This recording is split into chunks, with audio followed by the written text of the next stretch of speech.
Shhh.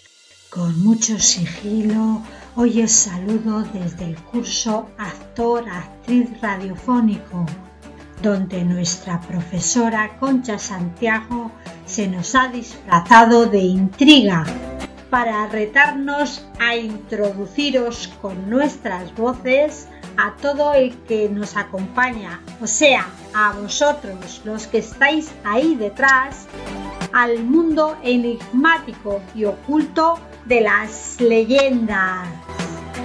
Y aquí, la que os habla, Elena Verdeja, se va a encargar de presentar el programa a sus compañeros y a recomendarles que se sienten con una buena mantita, una tila calentita, una pastilla para el corazón, porque esto empieza ¡ya! ¿Pero qué es una leyenda? ¿Es una narración de hechos naturales, sobrenaturales o una mezcla de ambos que se transmite de generación en generación, bien de forma oral o de forma escrita a través del tiempo? Y nada mejor que comenzar por dar voz a nuestras piedras vivas, nuestra Palencia infinita y desconocida que va a empezar a ser conocida. Así doy paso a mi compañera Merche Miguel con la carta. Seguida Julia Gatón con la Torre de San Miguel. Finaliza Marta Moras con la Noche de San Juan. ¡Dentro! Candela es una mujer palentina, albañil. Está trabajando en una casa contigua a la catedral. Una casa que tiene cientos de años. Su dueña es Irene. Antes lo fue su madre y antes su abuela y su bisabuela y antes... Bueno, nos perdemos en el tiempo. La casa tiene una pared en muy mal estado y como está pegadita a la catedral, cuando suenan las campanas retumba todo. Irene ha contado a Candela una historia o leyenda, no sé, sobre una carta que escribió en 1388 una de las mujeres palentinas que lucharon en la batalla contra el duque de Lancaster. A su marido, el cual había acudido con la mayoría de los hombres de Palencia en ayuda del rey Juan I, por lo que en la ciudad solo había mujeres, niños y ancianos. Los palentinos sabemos que estas valientes mujeres vencieron a las tropas del duque de Lancaster y Juan I les concedió el derecho de tocas, por lo que podían llevar la banda dorada en su atuendo, algo que hasta entonces era privilegio de los hombres. Ahora la llevan también en sus trajes tradicionales. Irene comenta a Candela que siempre ha oído contar a sus antepasados que esa mujer vivió en esta casa y en algún lugar, no sabe dónde, podría encontrarse esa carta. Cuando Irene se va a trabajar, Candela sigue con el arreglo de la pared y no deja de pensar en esa historia que le ha contado. Al final no le da mucha importancia porque, después de todo, es una simple leyenda.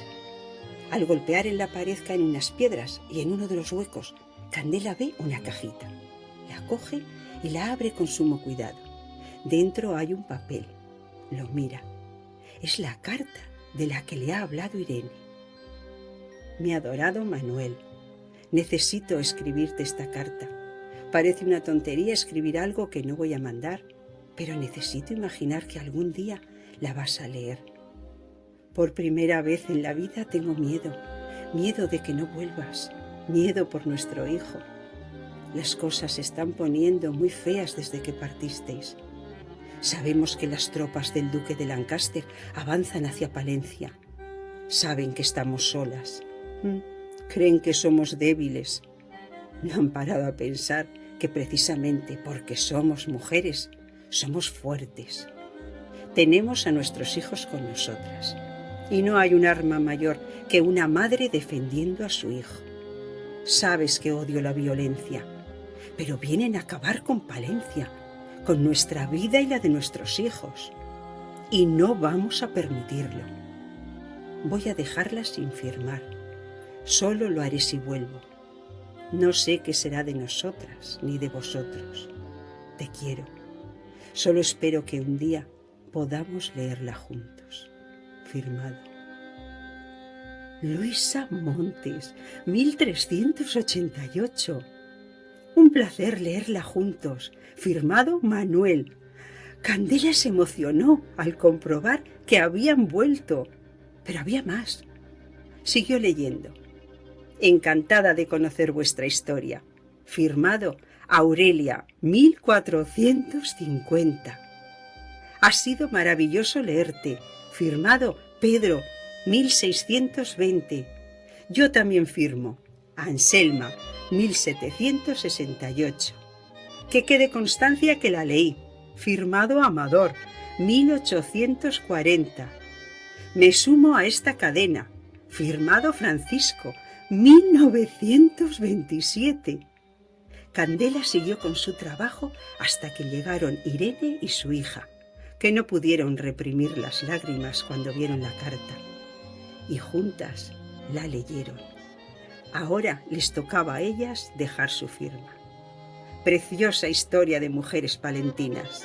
Firmado Irene, Erika y Candela, 2021. Metieron la carta de nuevo en su cajita. Al día siguiente Candela la colocó en un hueco de la pared. Terminó su trabajo. Allí quedaría hasta que algún descendiente de Erika la volviera a encontrar. Nadie sabría nunca dónde estaba. La leyenda continuaría.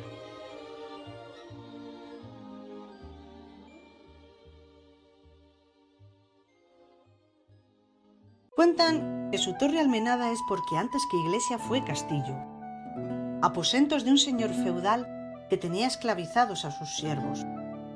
Las tierras fértiles del otro lado del río Carrión y el trabajo de sol a sol de los campesinos no cubrían las ansias del despótico amo.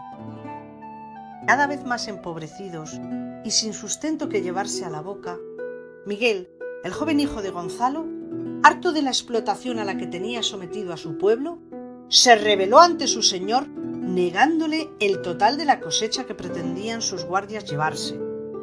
Los guerreros del señor aplacaron tan violentamente al joven que estuvo a punto de morir. En ese estado de aturdimiento en el que permaneció varios días, Miguel soñó que montado en su dragón alado, Bangur, entró en la torre, accedió a la cámara del señor y en una fría y oscura noche se batió en duelo con el amo.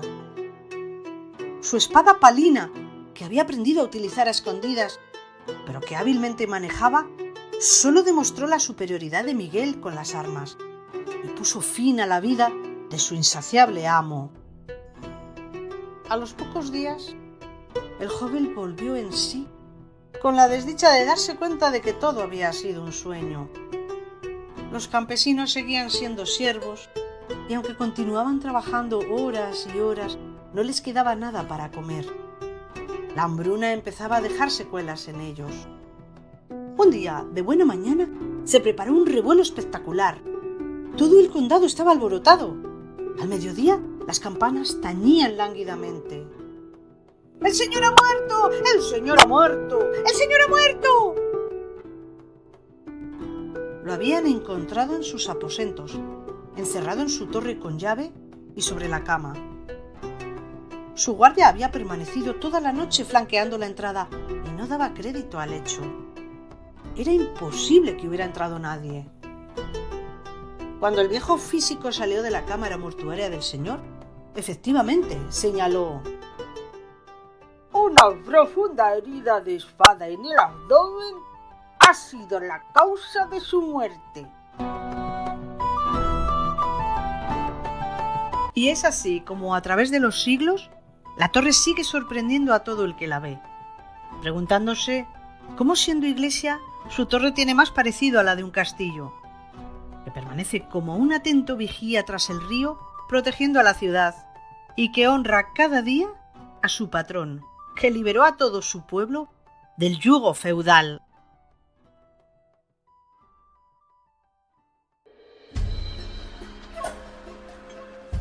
La noche de San Juan. Allá, por el año 661, un rey visigodo pasó por la localidad de Baños de Cerrato con sus tropas, parándose a descansar. Y como los vecinos y vecinas le dieron un trato inmejorable, mandó construir un templo, la Basílica de San Juan, con tan mala suerte que en mitad de su construcción se prendió fuego, quemando y matando a todos los obreros que se encontraban en ella. Se dice que cada 24 de junio, coincidiendo con la fecha de la quema, se pueden oír las voces de los obreros pidiendo auxilio y ayuda desesperadamente. Entonces, desde esa fecha, todos los años se hace una hoguera para recordar a los hombres que murieron en aquel trágico accidente. ¿No os dije que Palencia estaba viva? Cada rincón, piedra, hueco, puente, torre nos seduce e invita a imaginar historias inverosímiles o hechos que fueron verdaderos. ¿Quién sabe? Merche con su carta nos trasladó a la invasión de los ingleses. Julia con su torre a la época feudal y Marta nos trasladó al misterio que esconde la Basílica de Baños. Pero esto está servido. Y vamos raudos y veloces a por una segunda dosis de leyenda. Prepárense porque llega Eugenia Jancosian con su leyenda del ego. José Antonio Guzmán con Eran amigos. Roberto con su rayo de luna. Y Pilar Centeno con el cofre de peltre. ¡A por ello, chicos! Una leyenda y la ciencia del siglo XXI cuentan que por aquellos años tuvo lugar el nacimiento del Homo sapiens, ese ser humano que todo lo veía, todo lo sabía, todo lo quería. Según la tradición oral, ese ser se creía dueño de todo y por lo tanto con derecho a todo. Así arrasaba bosques, contaminaba mares, aniquilaba especies, dejándonos un planeta devastado, cuna de nuestras presentes frustraciones e impotencia. El Homo sapiens era un ser que solo pensaba en sí mismo. La empatía que pretendía mostrar era solo de cara al escaparate. Su comportamiento desdecía todo aquello que prometía. Este ser dejó de vivir en la naturaleza para hacerlo solo dentro de su cabeza, desde donde controlaba los hilos del mundo y ejecutaba los tejemanejes con exquisita discreción, por medio de una simple pero macabra tecla. Hoy, 1 de enero de 2101, ante las puertas del nuevo siglo, me siento desolada frente a este mar negro, esperando que la conciencia humana resurja de entre los mezquinos escombros como un ave fénix. Será solo en ese preciso instante cuando vuelva a creer en la humanidad. Desde siempre hemos oído, como el perro y el gato. Os voy a contar de dónde viene ese dicho. Hace mucho, pero mucho tiempo, un rey o un dios, no se sabe bien, tenía un objeto muy valioso, el cual lo tenía que custodiar para que no cayera en manos malignas y así no poder hacer el mal. Llegó el día que se tuvo que ausentar, así que dejó a sus amigos los perros dicho objeto para que lo vigilaran bien, y al regreso se lo tenían que entregar. Los canes estaban muy contentos, al fin podían demostrar la confianza que tenía en ellos su amigo. Llegó un día que los perros se tuvieron que ausentar y no sabían a quién pasarle la vigilancia del objeto. «Se lo pasaremos a nuestros amigos los gatos», dijeron ellos, y así lo hicieron. Ellos, orgullosos de que sus amigos hubieran depositado la confianza para guardar y vigilar. Llegó el día en que los felinos caseros se tuvieron que ausentar y no sabían a quién dejárselo. Pensaron en sus amigos los ratones y se lo dieron. El tiempo transcurrió. Llegó el día de regresar dicho objeto a su dueño, por lo que los canes tuvieron que salir corriendo en busca de los gatos para que se lo entregaran. Los gatos no les dijeron nada a los perros, que se lo pasaron a los ratones, para que no pensaran que ellos eran incapaces de custodiarlo. Los gatos fueron rápidos y veloces en busca de los ratones, los cuales les comunicaron que no sabían dónde lo habían guardado. Nos desplazamos constantemente de un sitio a otro y no recordamos realmente el lugar concreto de la ubicación exacta.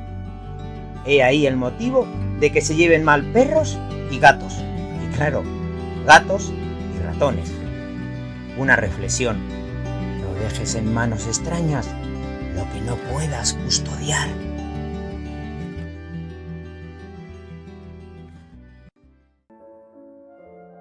Un joven que iba pasando por las ruinas de un convento cree ver una hermosa mujer, a la cual intenta seguir, pero esta desaparece entre sus ojos. Desde entonces sale todas las noches de luna a buscarla. Trata de alcanzarla cada vez que sale en su busca. Al pasar el tiempo y no encontrarse con la mujer que tanto había deseado, comienza a surgir en él una pasión muy fuerte, fruto de su imaginación fantasiosa por la mujer majestuosa. Una noche, en la que la luna brillaba con mucho esplendor, el joven, ciego por el amor que se había apoderado de él, cree ver a la mujer de sus sueños otra vez, y sale en su búsqueda sin pensarlo dos veces. Al llegar al lugar donde había visto a la figura de esa mujer, un potente temblor de nervios se hace dueño de su ser, y estalla con una gran carcajada al darse cuenta que la mujer que se había apoderado de su corazón no es más que un rayo de luna que se filtraba entre el follaje cuando el viento movía los árboles, llegando a iluminar por breves momentos el sendero. Al pasar algún tiempo, el joven se encuentra totalmente deprimido y excéntrico sobre la vida y el amor, ya que para él no existe en realidad, sino que no es más que una simple mentira producto de nuestra imaginación, que solo nos mantiene felices porque ésta así nos lo hace ver, pero en realidad no es más que un rayo de luna que perseguimos con desespero y deseamos con todos nuestros esfuerzos, que no sea una mentira que al final se acaba desvaneciendo como lo hizo su amada mujer blanca y majestuosa ante sus ojos. De mi pueblo, Tiedra, dicen los de otros pueblos que somos muy teatreros, que nos inventamos historias. Si tuviesen castillo como nosotros, con foso, pasadizos, torres, sótanos, otra cosa dirían, que nos inventamos historias. La más conocida era la del collar de mi abuela, que a ella primero, a mi madre después, y Dios sabe a quién más antes ocurriese lo que ocurrió, tiene la culpa. Cuando yo lo descubrí, no sabía lo que eran ni cofres, ni collares, ni perlas, ni mucho menos que iridisaban. Sí sabía que estaba mucho tiempo sola, después de lo de mi madre. Parecía que todos se hubieran conjurado para no hablar de ella. A mi padre le destinaron de médico a otro pueblo y mi abuelo se fue con él. Yo me quedé con mi tía Soco y con Jacinta, la vecina que la ayudaba. De la existencia del desván no me enteré hasta que subí un día con una de ellas. Qué oscuro estaba. De repente, por una rendija entró un rayo de sol. Es polvo de oro, me dijo riendo, y yo intenté cogerlo, pero desaparecía al apretar los dedos. Desde ese día subir al desván era mi obsesión. ¡Pilarín! ¿Dónde vas? ¡Anda pa'lante!, me decía Jacinta cuando me veía con un pie en la escalera. Pero yo, erre que erre. Y un día aproveché que ella estaba en el patio tendiendo y subí corriendo. Arriba en el desván estaba todo muy oscuro. Me entró un miedo. Justo cuando me iba, un rayo de sol más fuerte iluminó un rincón. Esta vez el polvo de oro sí que me tiñó las manos. Me hace reír. Las abro y las cierro. Se me escapa entre los dedos, como cuando hago con jabón pompas. ¿Cuánto tiempo estuve allí jugando? No sé. Dejo de hacerlo al ver en lo alto de una estantería un cofre que parece hecho de luz. Intento cogerlo, pero no llego. Cojo una silla, me subo y extiendo los brazos. Así tampoco. Pongo unos libros. Con ellos sí. En la caja hay un collar. Las bolas al sol tienen cada una un arco iris. Todas no. Hay una grande que no brilla como las otras y que tiene una manchita roja. Me lo pongo En un viejo espejo me veo muy guapa. Al sol, mojándome con saliva los dedos, limpio la mancha. ¿Es el polvo de oro el que la hace desaparecer? Tengo que contarlo. Bajo corriendo por las escaleras. Mi tía y Jacinta, que debían estar buscándome, chillan al verme. ¡Quítate el collar, Pilarín! ¡Quítatelo! Se me enredan las piernas, me caigo. Ruedo por las escaleras. Con uno de los golpes dejo de ver. Mucho tiempo después me contaron lo de la leyenda. Algo de muertes, algo de manchas que no se podían limpiar. Una maldición que iba pasando de generación en generación y que conmigo se cortó. Mi caída quedó en un susto y en unos cuantos golpes. Siempre he creído que aquel polvo de oro con que quité la mancha me salvó y me protegió. Ahora ya sé lo que son las perlas y sé que cuando les da la luz iridisan y en mi escote mucho más. ¡Guau! Esto ya me está a punto de sobrepasar. Eugenia nos ha hecho viajar al futuro y ver con horror un mundo que prefiero no ver. José Antonio nos ha mostrado de dónde viene la enemistad entre perros, gatos, ratones. ¡Guau! ¡Miau!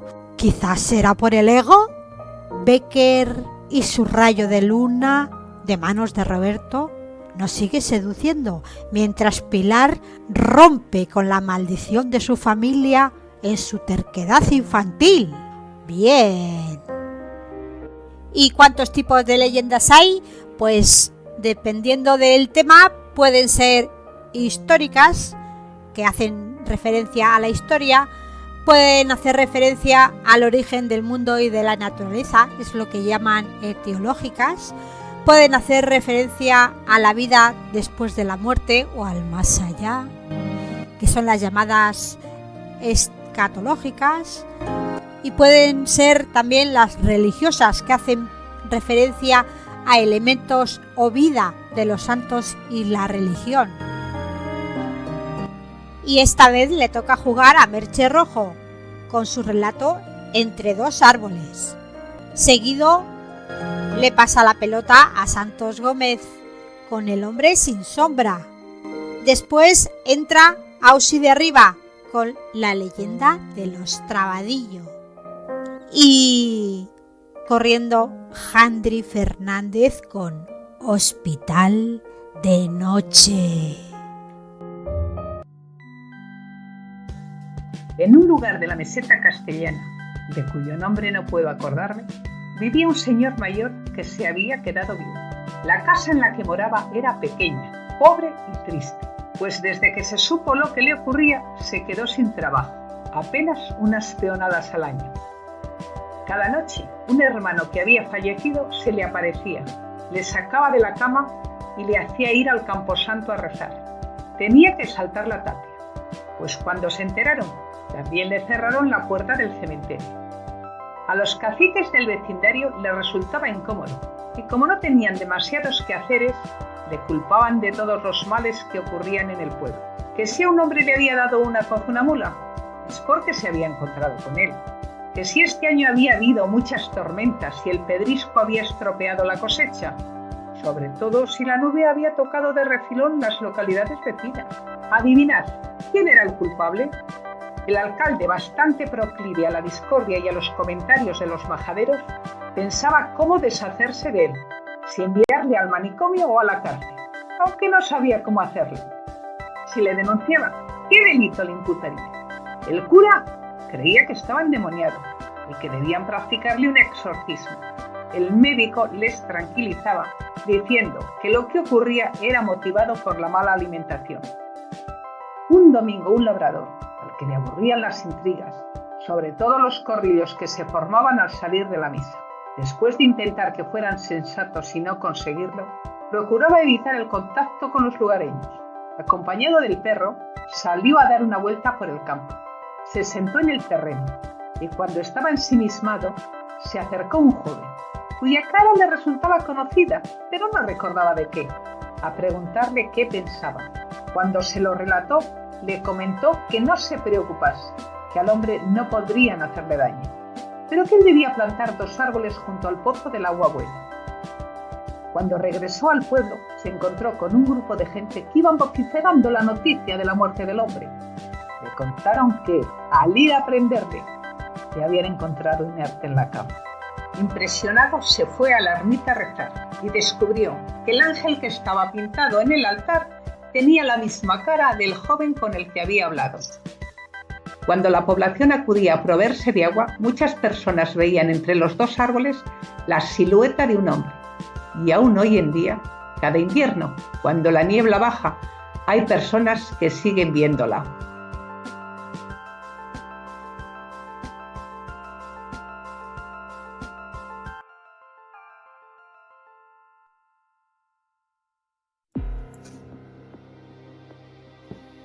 El hombre sin sombra. Cuenta la leyenda que el marqués de Sotomayor, allá por el siglo XVIII, se volvió loco por no poder deshacerse de su sombra. Suena extraño, pero así lo cuentan las coplas de ciego y la tradición oral que ha pasado de padres a hijos. Ya siendo un mozalbete, su mente le empezó a hacer malas pasadas. Le dio por pensar que alguien le perseguía constantemente bajo la forma de su sombra y le torturaba el no poder evitarla.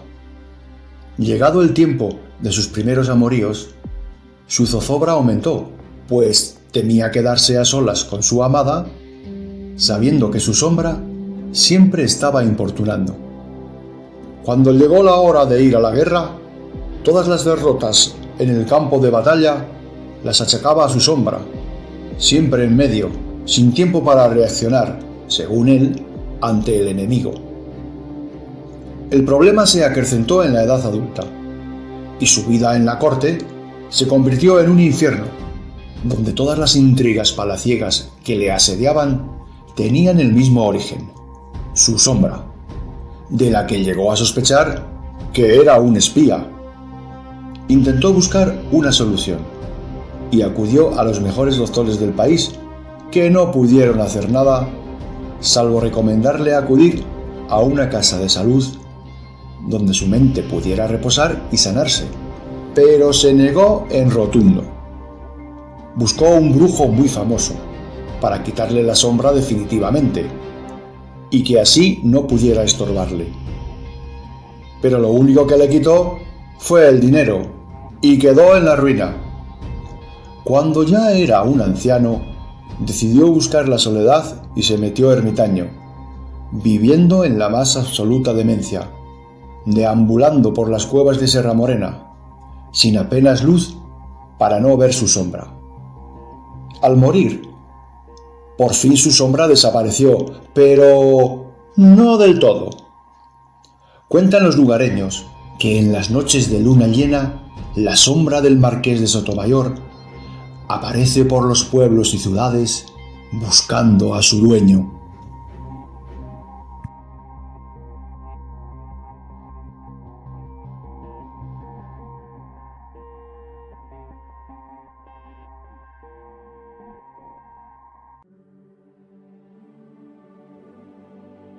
La leyenda de los trabadillos.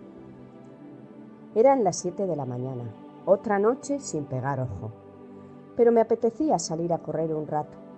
Me puse las mallas, mis zapatillas que ya tenían unos cuantos kilómetros, pero que me sentía cómoda con ellas. Solía hacer siempre el mismo recorrido, pero ese día cogí dirección por la parte baja del pueblo. Había un poco de neblina y no veía más allá de 2 metros. Pero a esas horas no me encontraría con ningún vecino.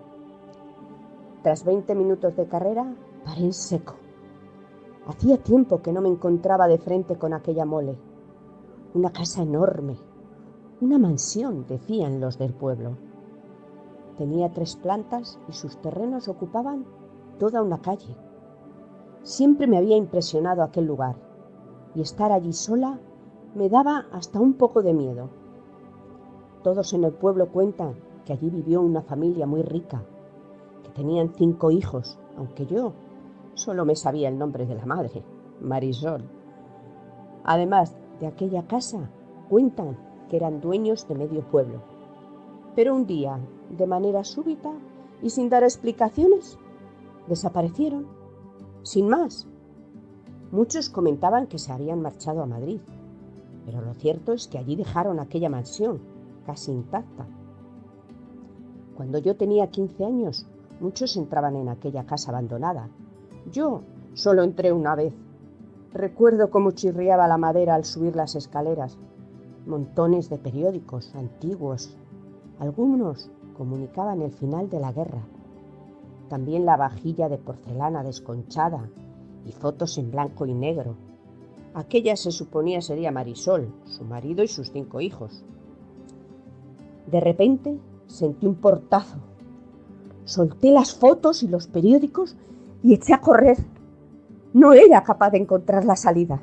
Entre tantos pasillos, tantas habitaciones y todo a oscuras, me tropezaba con sillones polvorientos, espejos torcidos y rotos, muebles desvencijados, carcomidos, escaleras chirriantes, cortinas desvalijadas, un pánico aterrador. No veía el momento de salir de esa casa y al borde del desmayo encontré por fin una puerta entreabierta. Corrí casi sin aliento hasta llegar a casa. Mi madre al llegar me preguntó qué pasaba. «Vienes pálida», le dije muy agitada y nerviosa que había entrado en la casa de los Trabadillo, que había oído ruidos extraños. Y ella me dijo que siempre era así, un plato que se caía, un portazo o el sonido del viento zumbando. ¿No te acuerdas, hija, que tú naciste allí? Hospital de noche. Autora e intérprete Handry Fernández. De todos he sabido las leyendas que existen sobre hospitales, y no precisamente alegres, y sobre todo de las noches, cuando se van apagando luces de pasillos, hay ruidos extraños y figuras que pasean por ellos sin rumbo, y el silencio es abrumador.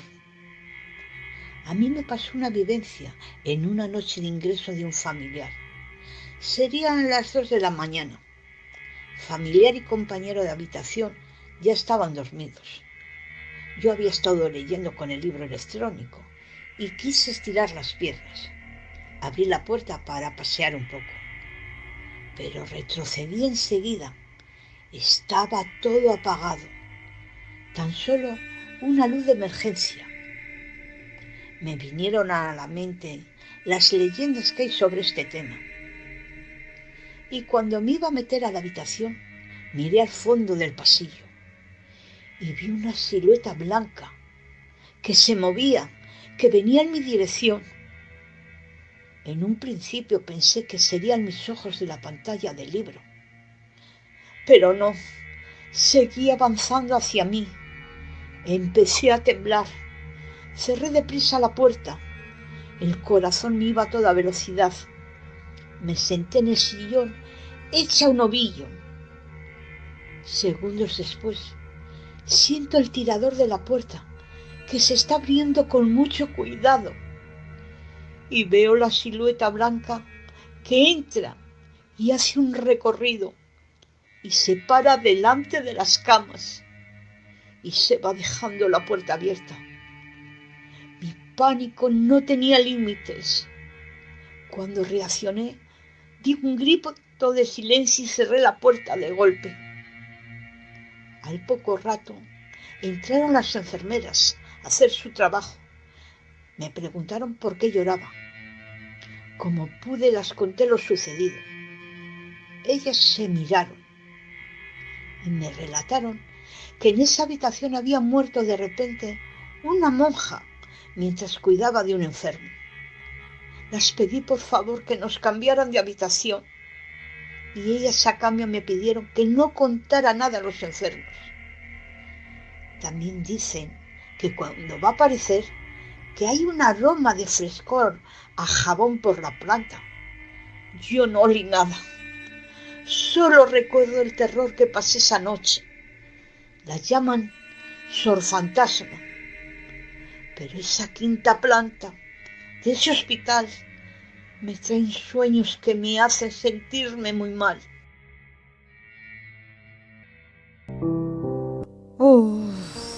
Yo ya empiezo a tener los pelos de punta. La noche y las luces en realidad confunden a Handry y no ve a la monja. La niebla y entre los árboles se ve a un ángel que anuncia la muerte en la leyenda de Merche. En realidad el marqués de Santos no odiaba tanto a su sombra. En la casa de los trabadillos de Ausi hay entes. ¡Quilosa! Bueno, y antes de que salgáis corriendo, deciros que las leyendas, según su origen, pueden ser locales, es decir, propias de una región o de una provincia, pueden ser rurales, que se desarrollan y se transmiten en el campo, o pueden ser urbanas, que se conocen en la actualidad y tienen una vigencia. Y para no estropear la magia de lo oculto, lo oscuro, doy paso a mis últimas compañeras y a mí misma, Yolanda San Millán, con la isla de la Calavera, pasándole la patata caliente a Lourdes Muñoz con la leyenda en la playa. Y finalmente una servidora con los niños del palacio. ¿Alguna desea una tila caliente? La leyenda de la isla de la Calavera. A finales del siglo XX, acaecieron unos hechos en una playa paradisíaca del Caribe, llamada por aquel entonces Playa Dulce, muy frecuentada al anochecer por jóvenes parejas que daban rienda suelta a su pasión. Una noche de luna llena, un muchacho jornalista, ligón y picaflor, se encontró allí con su última conquista, una bella mujer que cayó rendida a sus encantos. En pleno acto sexual, el resplandor de la luna permitió que el galán viese por un instante la cara de la joven. Se le mostró una forma de espantosa calavera deformada. Ante semejante visión, el chico enloquecido volvió a sumergirse en el mar, preso de un ataque de pánico. La muchacha, horrorizada ante tal situación, comenzó a gritar desesperada, atónita y en estado de gran alteración. Una patrulla de salvamento marítimo estuvo varias semanas buscando, pero nunca se encontró su cuerpo. El caso fue cerrado como accidente, pero este suceso se repitió posteriormente, registrándose un alto número de chicos muertos en esa playa, por lo que acordaron precintarla hasta la actualidad.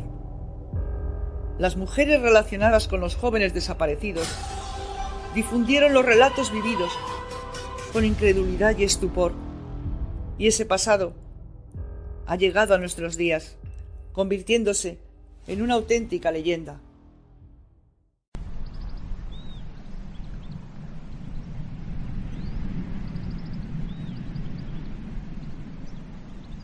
Como todos los atardeceres rojizos y sofocantes de agosto, cogí a mi niño y nos dispusimos a dar un largo paseo hacia nuestra playa. Hacia esa playa caliente y recogida, que siempre nos sonreía cuando nos acercábamos, dándonos así la bienvenida. El camino sinuoso, pedregoso y verde que tantas veces recorríamos evoca en mí un montón de recuerdos dichosos de juventud y diversión, en los que fuimos tan felices tú y yo. Y es que habíamos pasado juntos momentos inolvidables en aquel lugar apartado del mundo. Era nuestro refugio, nuestra casa, nuestro hogar. No disponíamos de otro sitio para nuestros encuentros. Mientras las rocas nos protegían de la mirada curiosa, la arena cálida nos hacía de colchón mullido donde poder expresar nuestro amor. Y la música de las olas sabía cómo acompañarnos, con más o menos brío según el momento. Y ahora, otro paseo más con mi niño. Con este hijo nuestro que tiene tantas ganas de conocerte y que no para de preguntarme: Ay, cómo se parece a ti. A veces desespero y quiero parar el momento y olvidarme. Pero su sonrisa, sus gestos, me vuelven a hacer creer en ti, en lo nuestro, en que tú volverás. Y allí estoy yo. Ahí estamos los dos. Tu hijo y yo esperándote. Tarde tras tarde. Allí, mientras el sol se pone. De repente, oímos una conversación. Alguien estaba en nuestra playa. Oíamos risas, carcajadas, conversaciones animadas que procedían de nuestro hogar. Se les notaba felices y tranquilos, contentos con el momento, disfrutando de esos anocheceres placenteros que tienen los días de verano. No se habían dado cuenta de nuestra presencia. Allí estábamos mi niño y yo, sorprendidos y expectantes, observándoles en silencio y sobre todo con ganas de hablar y participar un poco de su alegría, de esa alegría que produce el contacto con otro ser humano y que tanto anhelas y deseas cuando no lo tienes. Pero nosotros, aunque deseosos, no nos atrevíamos a acercarnos. Nos íbamos ya cuando oímos gritar como nunca habíamos oído a nadie. Estaban corriendo aterrados y señalándonos a nosotros chillaban: ¡La familia! ¡La familia! ¡Los ahogados de la playa! Estas palabras les aterraban más cuanto más las pronunciaban, produciéndoles a ellos una gran locura y a nosotros, aunque ya conocidas, un infinito dolor. Y solos, asustados y tristes, nos volvimos deprisa por donde habíamos venido, esperando que llegara otra tarde más, para de nuevo poder salir a mirar al mar con la esperanza de ver regresar tu barco.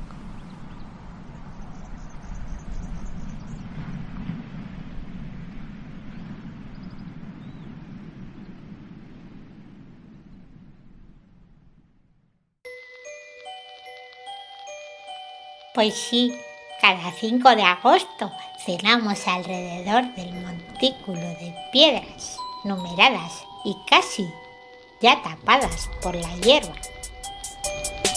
Pasadas las 12 comienzan a iluminarse como en la noche de 1970. Cuenta la anciana Sela cuando voy a verla y habla del viejo pueblo ahora cubierto por el pantano. No te acerques ese día por aquí, chica. Tu padre salvó del incendio a la única niña que sobrevivió en el Palacio de los Allende. Al año siguiente, en esa misma fecha, apareció ahogada otra niña de su misma edad en el río frente a tu casa. Y ahora, en el agua del embalse, a la altura de su antigua posición, se oye el canto de los niños entre risas y música. Al corro de la patata comeremos ensalada. Sigue hablando la anciana ensimismada. No lo recuerdas porque con 3 años eras muy chica, pero esa fue la principal razón por la que os marchasteis. Todo aquel hermoso edificio quedó reducido a piedras y humo. Desde entonces, y hasta que el agua inundó la parte baja del pueblo, ya por el 87, cada año, aunque vacío, el palacio se iluminaba en llamas y los niños del pueblo, como hipnotizados, acudían al río si nadie se lo impedía antes, todos llamados por la canción dichosa. Lo que comen los señores, naranjitas y limones. Discreparon sobre reconstruirlo como hicieron con la iglesia y las escuelas aquí arriba, donde ahora vivimos. Pero siguen ahí amontonadas y esperando. Cada año, la misma fecha, la misma noche.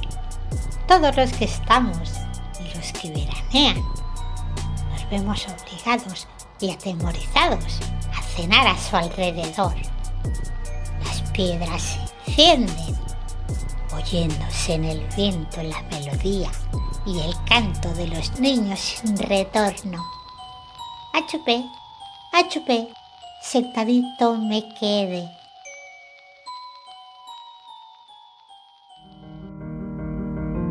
¡Ay, Yolanda! Lo que provoca un amor pirata y caribeño. Y Lourdes, no sé si me asusta o me entristece la soledad de tu leyenda. No sé, pero creo que yo me voy a ir con mis niños a cenar. No sin antes todos mis compañeros y yo, junto con nuestra profesora Concha Santiago, despedirnos de todos los que nos siguen, deseando que les haya gustado la experiencia de adentrarse con nosotros en el fantástico, misterioso y oculto mundo de las leyendas. Chao amigos, hasta la próxima. ¡Volveremos!